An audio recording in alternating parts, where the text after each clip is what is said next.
Magandang umaga po sa inyong lahat at mapagpalang araw po sa atin sa araw na to, sa ating pagsamba, sa ating pagkikinig sa mga salita ng ating Diyos sa pamagitan ng iyang lingkod. At manalangin muna tayo bago tayo pupunta sa ating mensahe.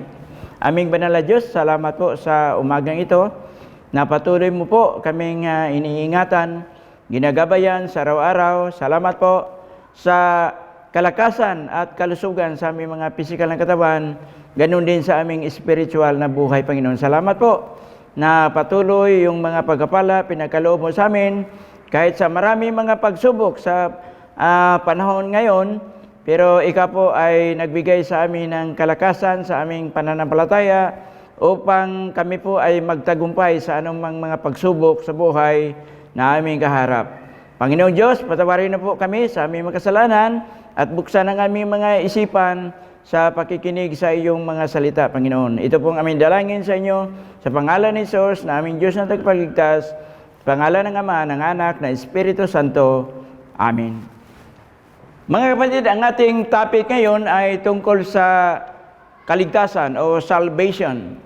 Ang kaligtasan, ito'y nangyari na, nakalipas na ng 2,000 taon, 2,000 years ago, yung pagganap sa paggawa ng kaligtasan ng mga taong makasalanan nung si Kristo ay ipinako sa cross. Mga kapatid, ang ating talakayin ngayon, yung plano ng Diyos sa kaligtasan. Hindi yung sa tao. Kasi yung kaligtasan, may part sa Diyos, may part din sa tao. Okay? So, ngayon ang ating talakayin, yung part ng Diyos, yung plano ng Diyos sa kaligtasan para sa tao. Okay? So, ang Diyos na sinasabi ng mga apostol, lalo na si Apostol Pablo, meron siyang sinasabi tungkol sa kaligtasan na ginawa ng ating Panginoon sa Efeso chapter 2 verse 4 and 5. Pakibukas sa ating screen. Ephesians chapter 2 verse 4 and 5. But God is so rich in mercy, and He loved us so much, 5, that even though we were dead because of our sins, He gave us life when He raised Christ from the dead. It is only by God's grace that you have been saved. So, mayroong tatlong mga salita na binanggit ni Apostol Pablo tungkol sa kaligtasan na ginawa ng ating Panginoon doon sa cross. Una, yung pag-ibig. Dahil iniibig ng Diyos ang tao, dahil nilikha niya ang tao, kawangis, at mahal niya ang tao. Kaya hindi niya pwedeng iwanan ang tao dahil mahal niya. At dahil sa kanyang pagmamahal sa tao, nais niyang iligtas sa kasalanan na nagawa ng tao. At yung pangatlo, itong mercy, no? Mercy ang Tagalog dito, awa or habag. No? Dalawang salita o iba pang siguro mga translation sa Tagalog. Pero ang binanggit dito, habag. Yung awa at habag ng ating Panginoon. At yung pangatlo ay yung grace o kaloob ng Diyos na dito tayo ay naliligtas. Grace that you have been saved. Without grace, hindi mangyari ang kaligtasan sa buhay ng mga tao sa mundong ito. Dahil ang Diyos ay puno ng kaawaan, puno ng pag-ibig, at puno ng kaloob sa atin. Sa verse 4, sinabi dito sa Tagalog, subalit mapakasagana ng habag ng Diyos at mapagdakila ng pag-ibig niya sa atin. Grabe, no? So, ang habag ng Diyos sa atin, grabe. At mataas ang habag ng ating Diyos sa bawat isa sa atin. kahit tayo ay makasalanan. Tayo'y binuhay niyang kasama ni Kristo nung tayo'y mga patay pa dahil sa ating pagsuway. Naligtas nga tayo dahil sa kanyang kagandahang loob. Napakahalaga itong tatlong binanggit ni Apostol Pablo na pag-ibig, love, at mercy, awa or habag, at grace, yung kaloob na binigay sa Diyos sa atin. Ito'y sa Diyos yon, sa Kanya yon. Wala pa sa tao yon. Kasi ang tao na makasalanan, nung nangyari ito, wala tayong pag-ibig, walang awa, walang kaloob, dahil ang tao ay makasalanan. Malayo siya sa Diyos. Wala sa Kanya ito. Sa Diyos ito. Kaya ginawa ng Diyos ito, yung Kanyang pagmamahal sa atin, at yung awa niya sa atin, at yung kaloob niya sa atin. Dahil sa kasalanan, ginawa ng Diyos yung pagligtas sa ating mga kaluluwa. Dahil ang kasalanan, yun ang naging dahilan kung bakit tayo ay iligtas ng Diyos. Nalaman natin sa Genesis, yung history ng tao, nung ang tao ay nagkasala sa Diyos dahil sinuway nila ang Diyos sa pagkain ng bawal na pagkain sa puno ng kahoy, bunga ng puno ng kahoy, sa the tree of knowledge. Nangyari yon na sila po ay sumuway at nagkasala, kaya doon na nagkaroon ng pagputol sa relasyon ng tao at sa Diyos. Nahiwalay tayo sa Diyos. Kaya nais ng Diyos na maibalik ang tao. Pero sa nakita natin at nabasa natin sa history, sa Genesis, ang tao ay patuloy na nagkasala. Hindi sumunod sa kalooban ng Diyos, bagkus sila po ay nagpatuloy sa kanilang kasalanan hanggang nagsisi ang Diyos na nilikha niya ang tao. Kaya nung nangyari noon, nung nagsisi siya, sabi sa Genesis chapter 6, kung basahin ninyo sa inyong mga tahanan, nais ng Diyos na lilipulin ang lahat ng tao sa mundo, lahat ng linalang.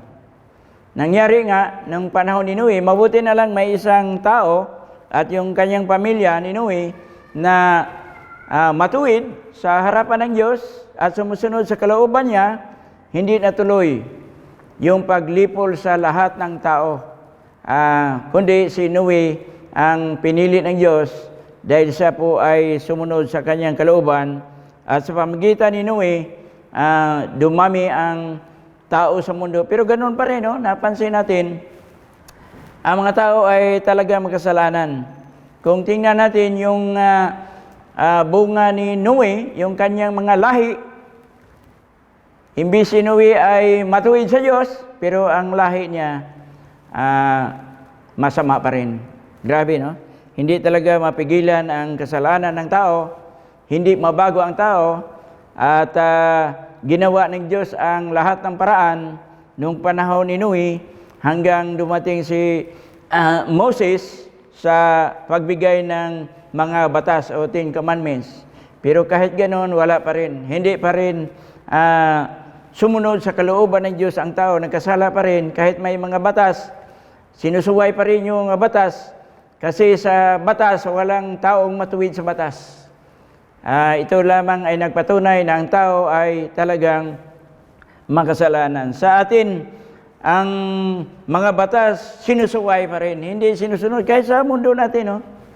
Lalo na sa nangyari ngayon doon sa Cebu, na hindi sumusunod sa mga protocol sa ating gobyerno, sa health, kung paano maiwasan yung mga sakit o sa coronavirus.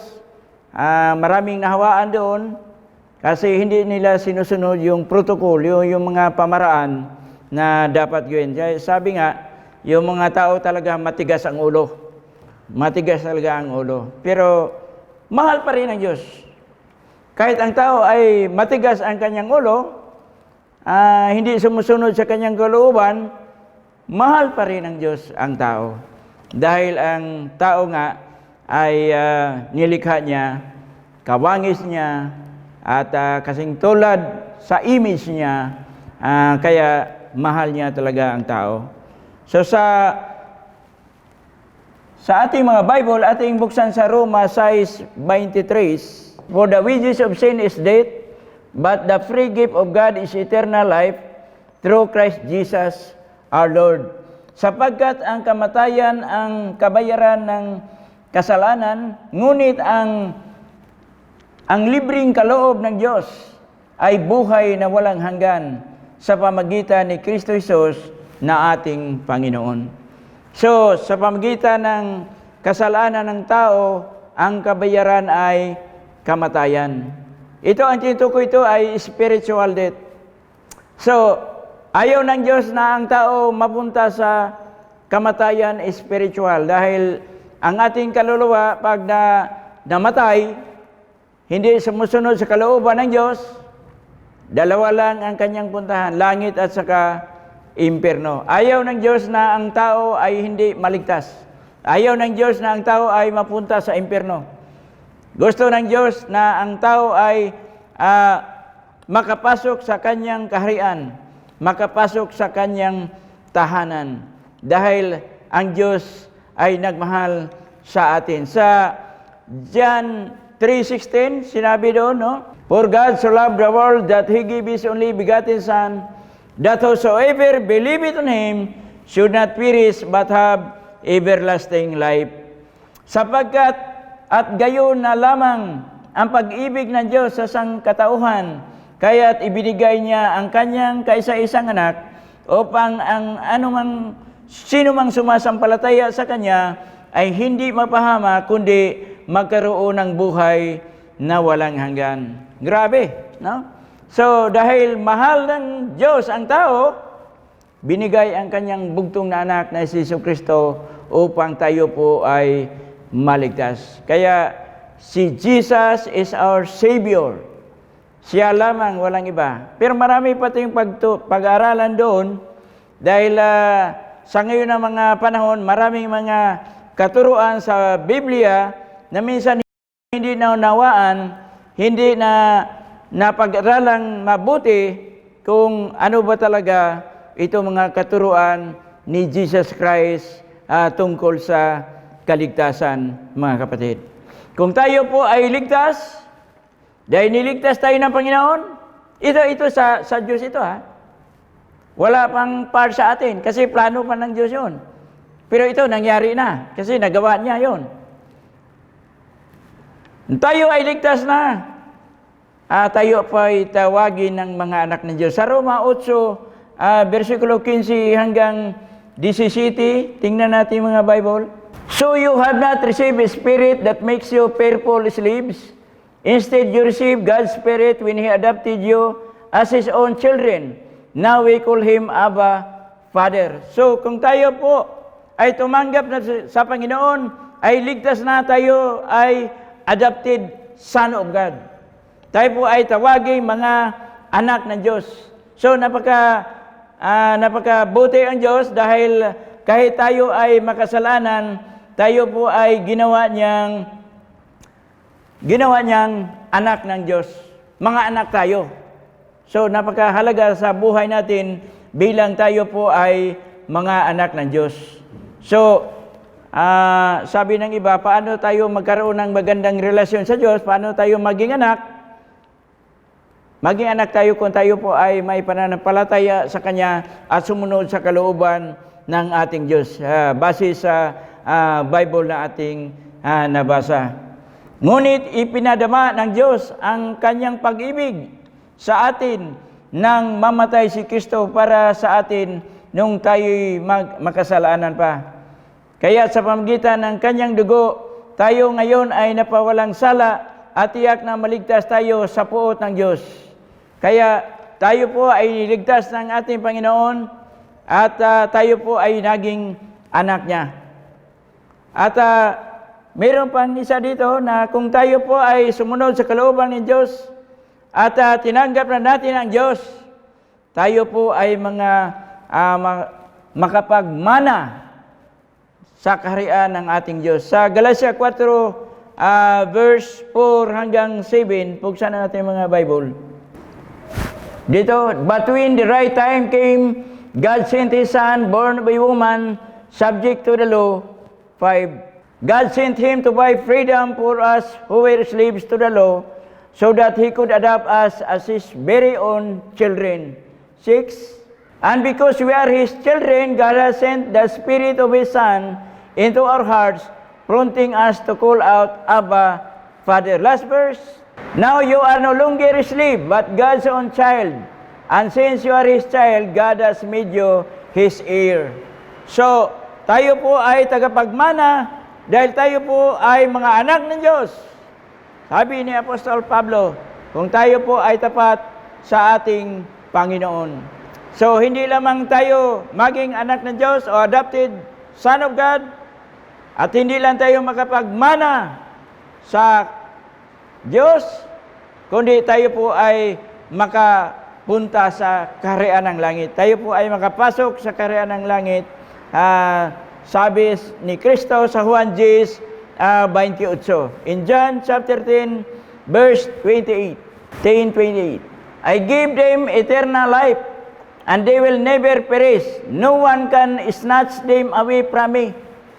So, tayo po ay binigyan ng buhay na walang hanggan, at yung buhay na to ay buhay na walang katapusan. And that life is in heaven. Binigyan ko sila ng buhay na walang hanggan. Kailan may hindi sila mapahamak at hindi sila maaagaw sa akin ninuman. So walang makaagaw na sino man, kahit ang dyablo hindi makaagaw sa atin dahil ang Diyos ay nasa atin. Siya ang nagbantay sa atin. Siya ang nagbigay ng Espiritu sa atin upang hindi tayo mapahamak sa anumang mga pagsubok sa buhay na to. Siya ang ating gabay sa araw-araw sa ating pamumuhay. At sa Revelation 2 verse 10, paano tayo manatili sa ating buhay bilang tayo po ay mga anak ng Diyos at tayo po ay makapagmana sa kaharian ng ating Panginoon? Sabi dito, be faithful. Don't be afraid of what you are about to suffer. The devil will throw some of you into prison to test you. You will suffer for 10 days, but if you remain faithful even when facing death, I will give you the crown of life.